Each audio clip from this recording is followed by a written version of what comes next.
DJ Lil create vibes now.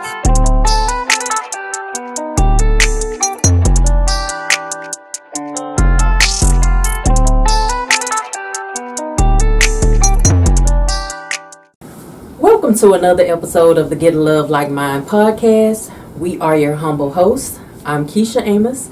This is my beautiful husband, Sam Amos.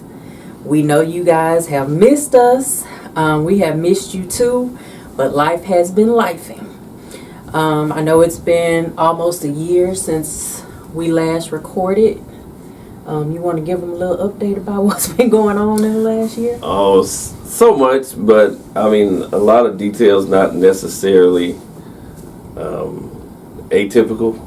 Oh, yeah. Yes. To start things off, about a year and a half ago, we had some tornadoes come through and knock down a lot of the fences and things of that nature in the neighborhood. And then the heat wave came, which they labeled it the hottest summer in Texas history. Wow. That's kind of odd, for this late.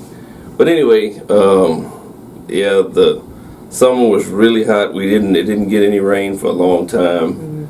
So along with that, a lot of compressors went out, air conditioning went out in the house, and just things that nature has really taken a toll. I mean, probably, was it 2021 when we had the freeze? And we were fortunate that we didn't have any busted pipes and things like that, but I know a lot of people that did. But we did have a busted pipe. From not during the freeze, but in this last year, we've had busted pipes. We've had the water heater go out. We had the air conditioner go out. Car air conditioner went out. Work car air conditioner went out. Like, it's just been, life has been lifing. On top of that, I've had like some health issues. I ended up having to have surgery. For the women listeners, I had to deal with fibroids. If any of you have not had to deal with that, it causes you to have prolonged menstrual cycles and excessive bleeding during your menstrual cycles. Like, I had episodes where I thought I was dying from the cycle. And so I ended up having to have surgery to get the fibroids removed. So I'm healing up quite nicely. So like I said, even though life has been lifing, God has been with us the entire time. God has been Godding. He's been doing what he does. Like, he's made sure that we haven't missed a beat when it comes to everything that life has been throwing at us. A lot of things that we've gone through, we've learned not to complain as you're going through them, because you really haven't lost anything or missed out on anything. Like, you're gonna have to deal with things in life, like storms, and the surgery part definitely was unexpected or not planned, but that all is part of life. But I mean, you're here, you feel fine, you're healing well, so all in all, you can only just be grateful that things have still just gone pretty well despite of life. And despite all that, we got to take a vacation this summer. We actually, I think that was like the second vacation we went on in a year's time. 'Cause we went to the Bahamas for my birthday last year, and then we went to St. Lucia this past July, which was beautiful. Beautiful. We had a wonderful time. So, like I say, we've had many trials and tribulations, but God has not missed a beat when it comes to us. My law firm is still flourishing. It's actually growing. I've had to hire. I went from just me in 2020. Now I have 4 attorneys, 2 other. They have graduated from law school. They just are not licensed. So I'm referring to them as client advocates. They also work for my firm, and then I have my escrow assistant and my legal assistant. So a lot of growth. A lot of growth. God has really, really, y'all know God is my business plan. God is the one who told me to open this law firm. So he has made sure that it has provided for my family and all my employees' families as well. But we are now in the process of planning a 10-year vow renewal. Our 10-year anniversary is coming up in about 6 months or less than 6 months. And so we are planning a vow renewal. So we wanted to talk to you guys today about what I've learned is called the 10-year itch. The 10-year itch, when I did the research, basically said that at the 10-year mark, that is when a lot of marriages fall apart. A lot of people express their dissatisfaction with their relationships, and it's a high time for divorces and parties separating and things of that nature. So of course I had to ask my husband during one of our daily conversations, are you dissatisfied with this marriage? And what was the only thing you had to say? Well, I don't know if I want to disclose if I want to disclose that part. But it does. I don't really know where 10 years went. I mean, time blows by so fast. Even just looking at our son, who's 9, going on 10, it's just amazing to see how much he grows in it. And if you can see his growth, and you see him every day, he is really growing fast. But I don't know, the 10-year thing. I had never heard of a 10-year itch that came from the engineer that's producing this podcast, but I heard of the 7-year itch. Right. I mean, it was a whole Marilyn Monroe movie or play or something called the 7-year itch. So I had heard of that, but when I looked up the 10-year itch, it's a thing. So we kind of just wanted to talk about our marriage and the milestones that we've gone through. I know, as most of you know, this is both of our second marriage. And with my first marriage, I kind of had these ideals of what I thought marriage would be like.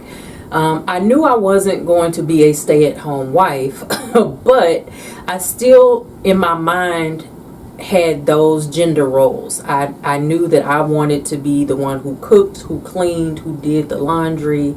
I knew, or at least I thought, that was going to be my role in the marriage, and that my first husband was going to be, as my dad was, the financial provider, the one who made sure if anything was broken he would fix it, the one who would cut the grass, the one who would be the disciplinarian for our kids. Those were the things that I thought I was going to get when I got married the first time. I was 25 years old.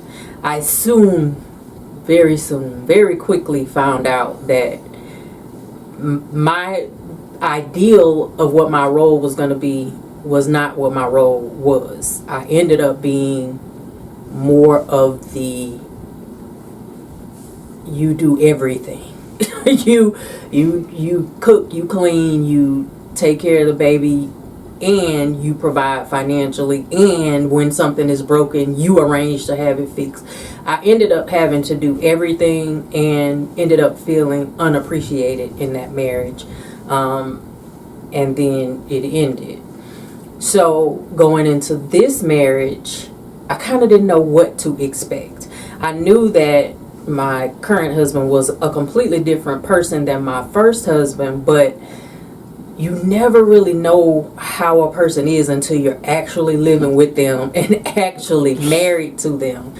And so I just really didn't know what to expect. But I feel like it was year one that we kind of, our son was born, so we kind of just both dove into being new parents all over again. We both had children already from previous marriages, so taking care of our son kind of bonded us. But as he grew, so did we in our marriage. And I think it goes without saying that we were like best friends before all of this, so it was kind of exciting to go through this with someone that you consider your best friend. And I think relationship wise, that is really, to me, the strongest foundation you can have, other than both of you both being believers in Christ. That when that person is your best friend, you can accomplish more, you can interact better. You know, you hear all the time that in a relationship, communication is the key.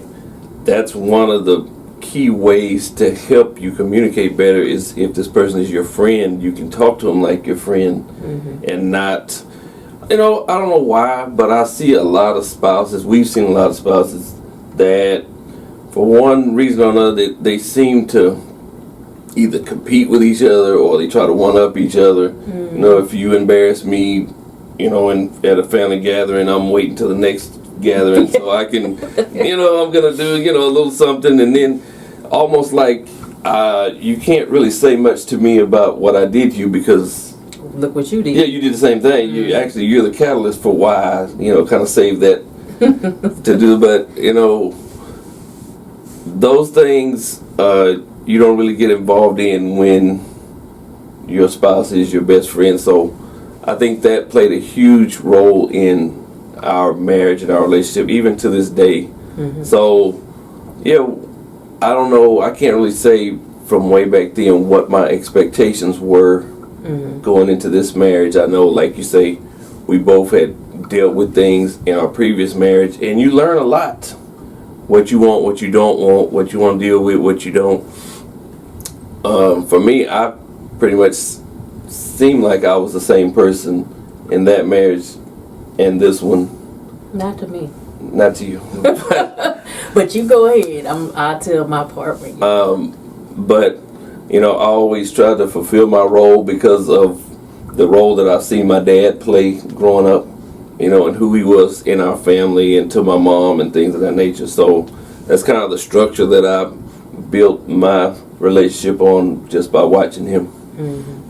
The reason I said you're not the same, I feel like you experienced some of the same things that I did as far as being disappointed in your first marriage, and you kind of, to me, didn't go as far as you did in your first marriage for me. Right. Because I don't want to say she ruined you for anybody else, but I mean, that happens. I see that a lot. Like somebody puts their all into one thing, and if it doesn't go as planned, then they're guarded when they do it again. And I felt like early on that you were a little guarded, but it wasn't so much that it made a huge difference. It was a thing like, I know you used to take her car to the gas station every week. You didn't take my car to the gas station every week. But maybe it was because I was a little bit more independent. Self-sufficient. Yeah. You know, I'm not waiting on anybody to do anything. I had been a single mom for almost 10 years, so I pretty much, whatever needed to be done, I did it. I didn't wait on anyone else to do it for me.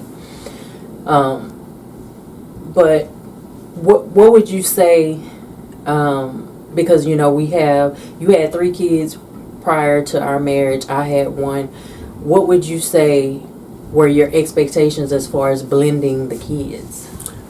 Well, of course, you always hope that the kids get along, especially with the new spouse, because you've seen countless movies where the kids just... The wicked step. Right, they didn't... The step whoever was no good. And then the step parent starts feeling some kind of way because they're not the actual parent. So then there's this imaginary line, how much can I do, discipline, how much giving orders and things of that nature. And it almost seems like we never really had to go through any issues in that area early on, maybe with the actual parent having a problem with the step parent, but never the kid having a problem with the step parent. And I think the kids loving us so much, like your kids loving me, my kid loving you, that it kind of made the actual parents, our exes, kind of put them at ease. Like, what am I making a big deal for? Because my kids like them. Like, I can't I'm clearly not able to turn my kids against them. So they must be doing something right. And, you know, I don't think my ex has ever thanked you, but yours has thanked me for taking such good care of the kids.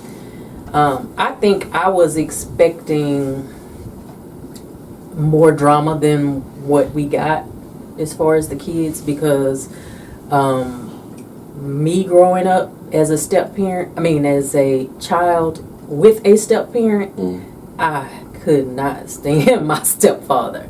So I kind of felt like maybe my daughter was going to have that same feeling, because it was kind of the same situation. Like, my mom and my dad divorced when I was 7, and then she got with my brother's dad. I think I was like 12 or 13, but from 7 to 12 or 13, it was just me and her. And then here comes this man who, you know, thinks he's about to start giving out orders. Like, who are you? So I kind of felt like my daughter was going to have that same mentality, but she did not. Well, you didn't come in and try to insert yourself. And I remember my stepdad told me, one day you're going to call me daddy. No, I'm not. So you've never talked to my daughter that way, or inserted yourself in her life in that way. You kind of just let her take the lead of how she wanted the relationship to be. And now, oh my God, she is 20 years old, and I swear she doesn't ask her boyfriend for anything. Dad, can you do this? Dad, can you do that? My car won't start. Dad, can you wash my car? Dad, it's just their relationship. I love it, because, like I said, I never had anything close to that with my stepdad. So I was expecting a lot more drama, but we didn't get it, so that was good. Trying to think of other aspects of marriage, what our expectations were versus what reality was. Finance wise, what did you expect? Well, I knew that because you were working when we met, that if we could stay on that path where we both worked, that financially we would be okay, because I really don't put a whole lot of emphasis on money when it comes like we need what we need, you know, we're gonna find a way to get it. Right. But and this is another thing. This is I see crazy stuff all the time, and I really don't understand it. Maybe somebody can write into the show and explain to me. Okay, my wife makes more money than me. I mean, like, my money is giggle money. Like, see how she's giggling? That's what you call giggle money. They laugh at my money. My money's, that you know, is funny. Not true. That's true. It's very true. In comparison to one another. But it doesn't make me feel a certain kind of way because my wife makes more money than me, because in God's eyes, we are what? We're one. We're one person. So to think, oh, you need to take a pay cut. Mm-hmm. Why would you do that to your house? Somebody help me understand that. But I mean, men and egos, like, I've said this many times. I get on the men all the time because I'm a man and I know what we go through. Mm. That, man, we as men mess up so much stuff because our understanding is bad. It's shallow, and we don't have we're not open to a lot of other ways of looking at things. We might see things one way, and it takes me to get to be an older fella to even see that I can't see, or couldn't see. But you have to be a grown man and admit, hey, I was wrong. I think that ego comes from other men. Like, that also, you don't absolutely. want to say to other men, my wife makes more money than me, because you fear or you don't want to be embarrassed by whatever they have to say. But when we first got married, I did not make more money than you. You made considerable more money than me. But we worked at the same place, and so we knew we would be a 2-income household. But, you know, God led me down a path that I ended up being an attorney, and now, yes, I make more, but I don't really like see it as a comparison, Because, well, number one, you never made me feel like it was an issue. You saying today your money is giggle money, that's the first time I ever heard you say that, which is why I feel like laughing, because I'd never heard that phrase before. But I know that it can be an issue for people, not only because men, just like I had those gender roles that I have, I know there are men who have gender roles and they think they are supposed to be the financial provider in their relationship. And so one of my friends told me today that she actually like her husband doesn't want to make a big purchase because technically she would have to pay more than he could afford to pay. So I'm like, well, is it that he wants to pay, or does he have the problem with you making more money? She was like, I think it's a combination of both.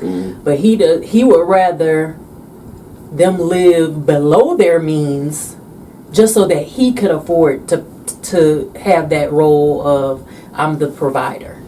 Okay, so let me stop you before we go any further. What do you think of that? I mean, I get it. Like, that's just like living above your means.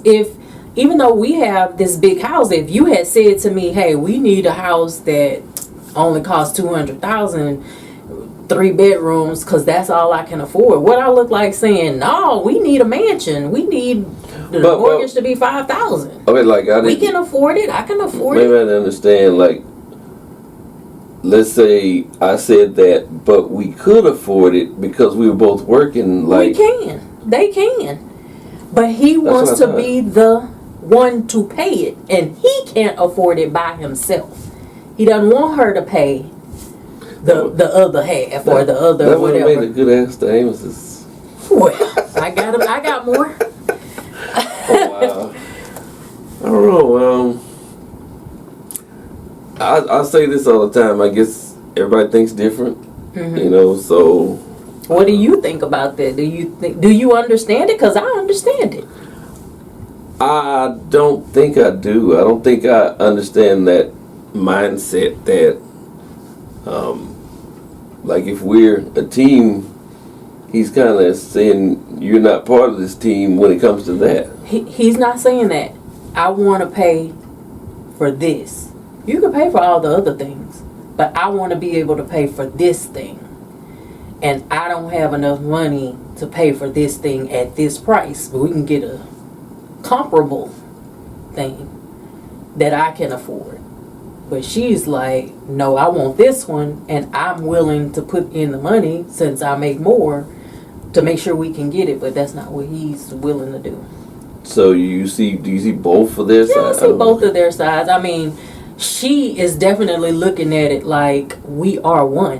What I make is what you make. That's what that's how I see it. But I still understand his ego, I guess you would call it, that I want to be the man who pays for this.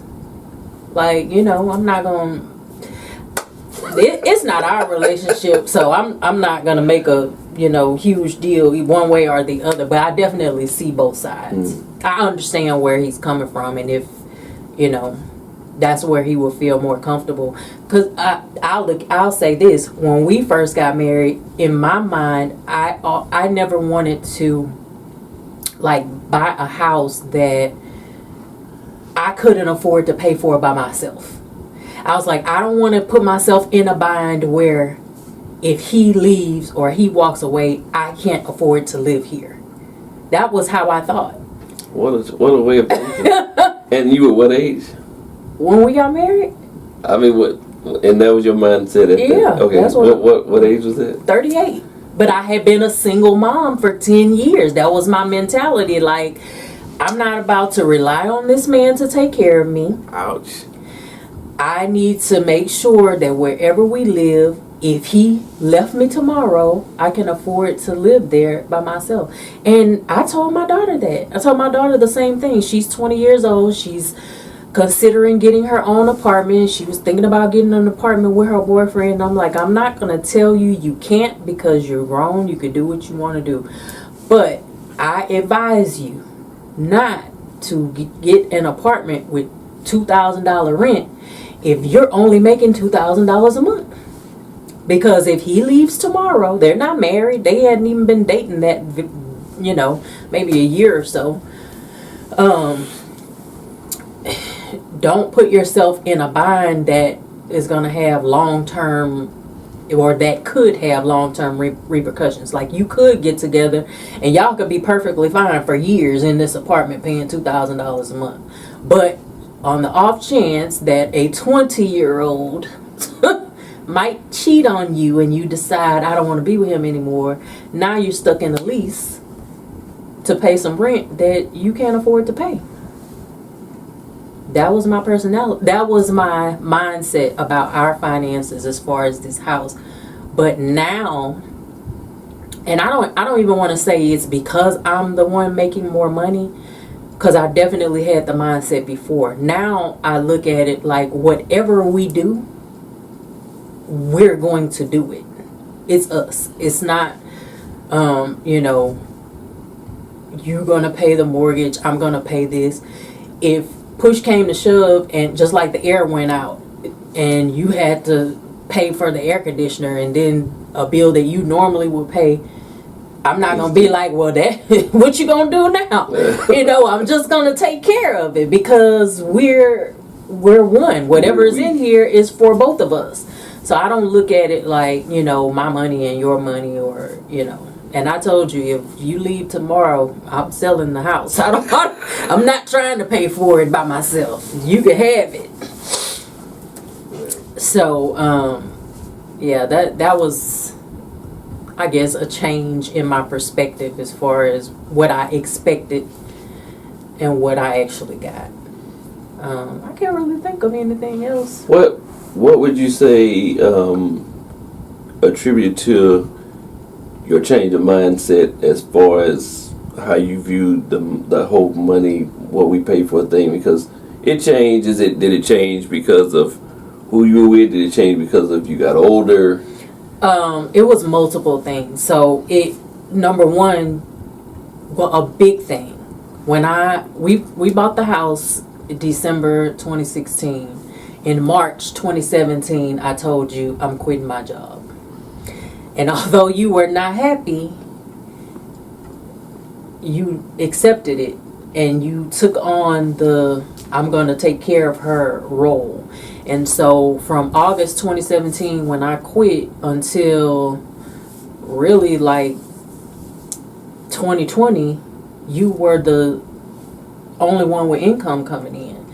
And you took care of everything to the point where in my mind, I knew that once I started making money, I knew I was going to start making money because I had graduated from law school. I'm like, even if I don't pass the bar, I could get a job making 6 figures anywhere with this degree. So I knew I was going to start making money, and I knew, I'm not going to say I felt indebted to you, but I was so grateful for you holding me down during that time that I was like, whatever I got, he got. So that kind of played a big, and then I grew up and now I am a divorce lawyer. So I know legally in the state of Texas, whatever you make, I make. And whatever I make, you make. We are literally one. I had a conversation yesterday. Some clients hired me, or a client hired me to draft a prenuptial agreement for her. And I had a conversation with her and her soon-to-be husband, and it was just amazing. I had to repeat that phrase, you are one. I had to say that at least 10 times during the talk, and we talked for about an hour. That's why I ended up leaving work late yesterday. But I had to repeat that so many times because people, even, they still have this mindset of, so you telling me I can go to work every day and make my money and I'm supposed to give her half of it? I'm like, it doesn't work like that.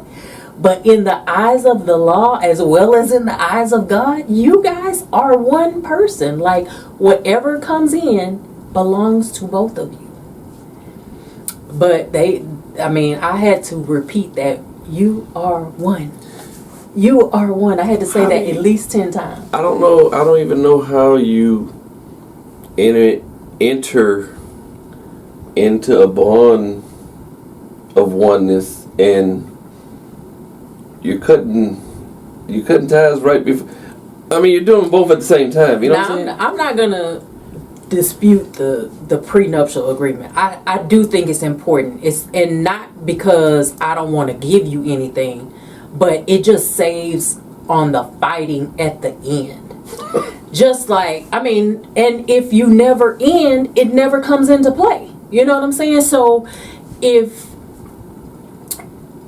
I had known going into this marriage that I was going to start a business, or if I had a business, that's a better way. If I had a business going into this marriage, maybe I might have wanted to safeguard that business to say, okay, whatever I do on this business, you don't work here. You don't do anything for this business. So when I leave, I want to be able to take my business with me.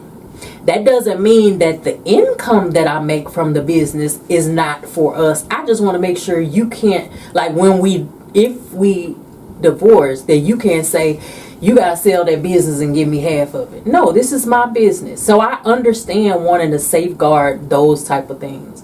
But even like if you had a rental property before the marriage, wouldn't you want to make sure that when you leave, I don't have to fight her about my house that I had before I even met her? I understand that way of thinking, but me for myself, I don't think like that. I think more like if I feel like I'm gonna need to safeguard some stuff before I go into this, then maybe I might be marrying the wrong person. I can see that too. Yeah, I should want all of this for us, for you as well. Like, I can't bring you into this and be like, okay, stop right there. Okay, so you don't cross this line. You're who is the highest paid football player now? Because it went from Jalen Hurts to somebody else the next week. Okay, you're Jalen Hurts. Let's say Steph Curry, because he's the highest in the NBA. All right, you're Steph Curry, and here comes Aisha. They're not married. They just met. You're telling me you got all these millions, almost billions of dollars, and you don't want to safeguard any of that, despite I love her. She's the one. If I love her and she's the one, I want her to have these millions. Child. Yeah. if and I know, everybody thinks different, and this is the way I think. If I feel like I need to hold something back, like I'm never going to, just like in our marriage, like we get up and go to work every day. Mm-hmm. I'm not going to have a bank account that you have no knowledge of. Mm-hmm. Any money that I have, like, you can check my bank accounts right now. So if I'm him, if I feel that way about my money, but I want to marry you, they're kind of coming and going. So maybe I shouldn't get involved with you like that. Maybe you should just be my girlfriend if I feel like I need to draw a line for you. Because in the Bible, there's no lines drawn for your spouse. Like, if we're one, well, that don't sound like we're one. That sounds like we're still kind of two a little bit. I'm one. I don't know whatever you are, but I'm gonna stay one. Me and this money is one. Mm-hmm. Now, I'll pinch you off a little piece. I'll put you some in the bank account over here. Now you can go and get some money out of there when I. So that's a misconception about prenups. People think it would say you don't get anything if we divorce. What if the prenup says, if we divorce, I will give you $20 million? You still feel like that's not, you marrying the wrong person? Explain that. Say it again, because it kind of. It went over your head? Yeah. Okay, so I'm worth $100 million. You. Or me? You, Steph Curry. Okay. You're worth I'm Steph Curry. You're worth $100 million. Okay. And you put in the prenup that whatever businesses I had before the marriage, they're mine. Whatever you had before the marriage, that's yours. But and let me just say this: in Texas, that's the case anyway. Like, you don't have to put that in a prenup. Whatever you own before the marriage is yours. But we put this in our prenup. But it also says, in the event that I am at fault for the marriage, for the dissolution of the marriage, whether it be that I cheat or I just was mean or whatever. But if it's my fault, you get $20 million. Not half of what I earned during the marriage. Because let's say I came into the marriage with $100 million and then I got a $300 million contract while we were married. But I just say flat out, you can have $20 million. You telling me you'd be like, no. Not when I'm entitled to $150 million. Because if you object, you automatically sound like you're in it for the money. Yeah. Oh, that's kind of hard for me to even think about. I would have to see the millions first. Okay. Well, I feel like I see both sides. I'll put it that way. I see it as a, you see people who get married and have to fork over all this money, and then you look at it like they're a cautionary tale that you should have gotten a prenup. But then I also see people on the other side who say, I don't want to have that prenup because I'm not looking at the demise of our marriage. We're going to be married forever. And everybody's got, rose-colored glasses in the beginning. Yeah. But the reality is, it doesn't always work out. Yeah, of course. Just like you and I both had marriages prior to this one. Mm-hmm. But neither one of us stood, well, I can't speak for you. I didn't stand at the altar thinking, what will my next move be if this doesn't work out? You just, I wasn't thinking that either. Right. Like, divorce at that time, at 25, I was like, divorce is not an option. Like, I don't want my kid to be going to see her dad on the weekends. I mean, that was my whole, I'm telling you, I had a whole fairy tale. We're going to be married forever. I'm going to do all the cooking, the cleaning, the laundry. I'm just going to be the perfect little wife. But, so, like, we see this on TV shows all the time. That, one of the two will be worth millions and maybe the other one isn't. Mm-hmm. But, and they're together, they've been dating, and they're going down the lane of preparing to get married, and the issue of the prenup comes in. Like, the guy, let's just say the guy doesn't want the money. He wants the prenup to sign, and she's totally against it. Mm-hmm. And now here they are fighting. We can't move forward, or I'm not doing it until you sign it. And then, like, the whole relationship, communication, all that gets destroyed behind that one piece of paper. Like, how would that make you feel if somebody walked? Would you be like, oh, okay, give me the pen, or would you be like, for real? Like, I thought we was better than that. So, I just read this today, actually. I don't know how true it is because I read it on Facebook, but it was referencing Steven Jackson, the one who does all the smoke. Yeah. I saw the picture, but I didn't read anything about it. Yeah, and so it said that he asked his fiance for a prenup. She kind of led him to believe she was going to sign it, and then she asked for a specific clergy to perform their ceremony, and so he was like, whatever. And then he told the I don't know if it was a preacher or whatever it was, Stephen told him, I'm not marrying her unless she signs this prenup.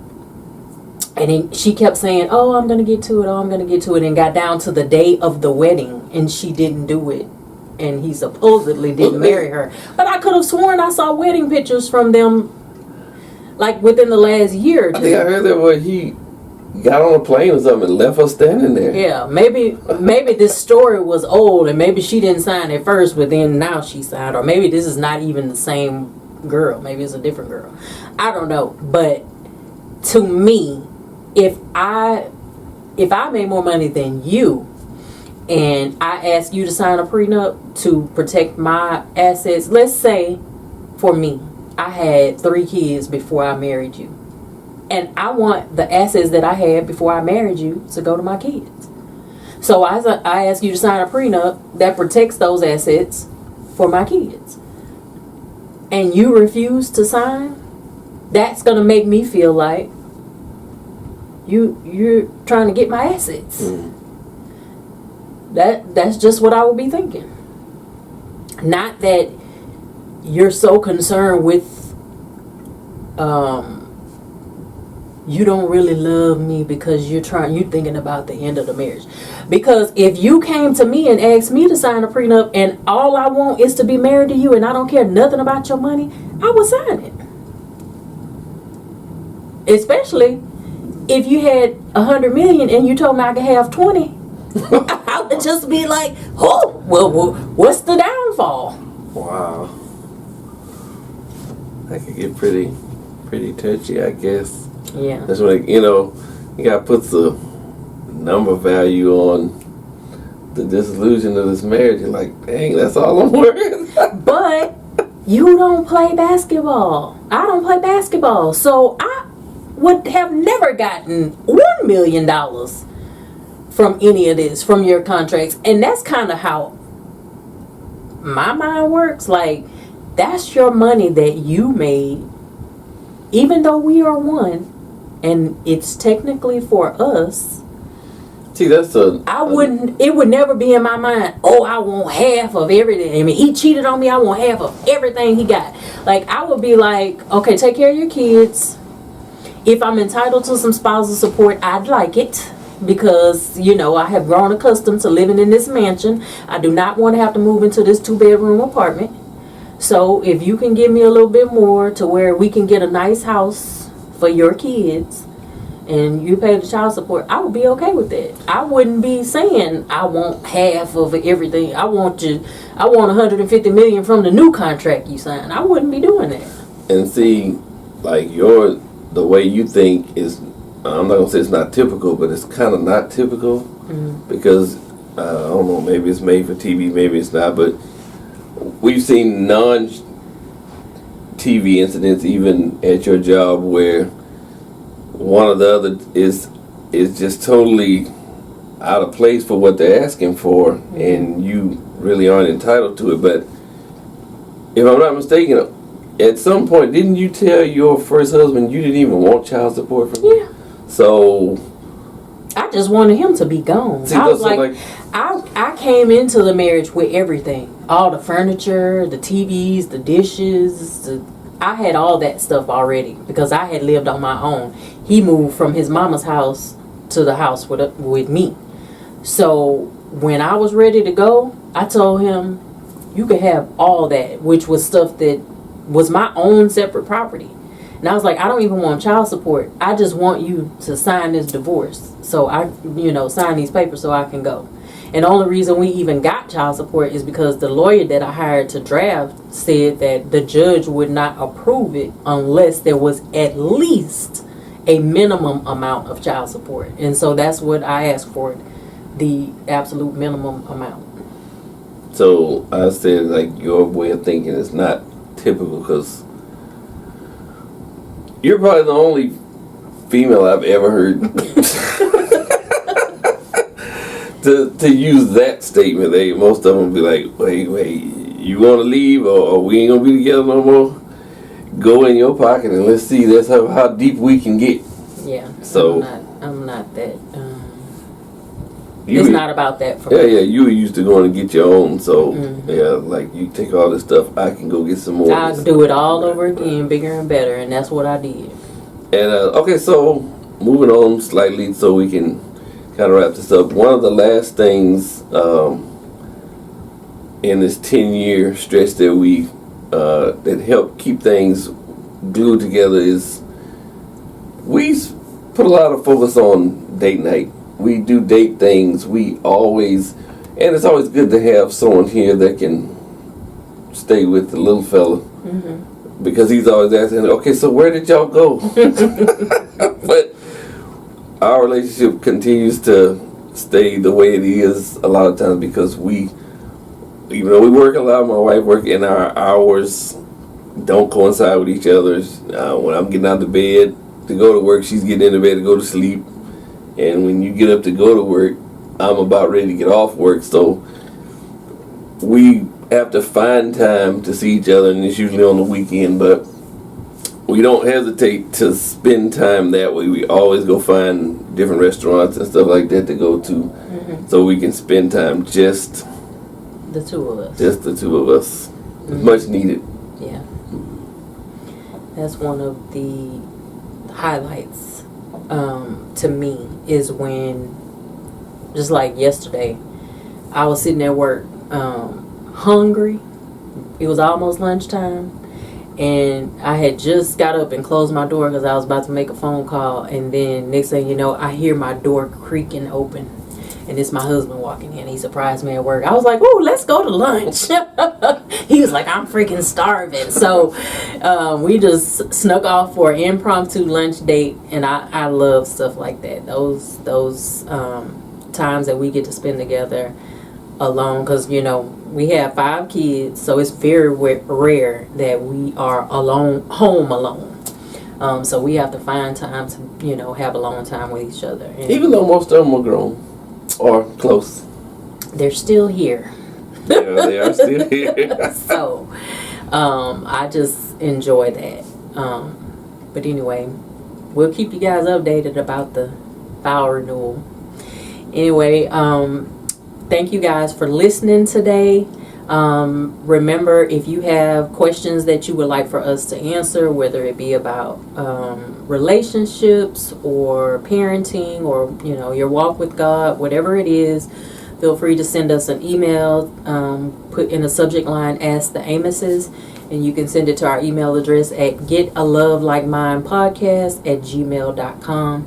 If you are not already following us, be sure to follow us on Facebook and Instagram at Get a Love Like Mine Podcast. And we thank you for listening. Happy Sunday.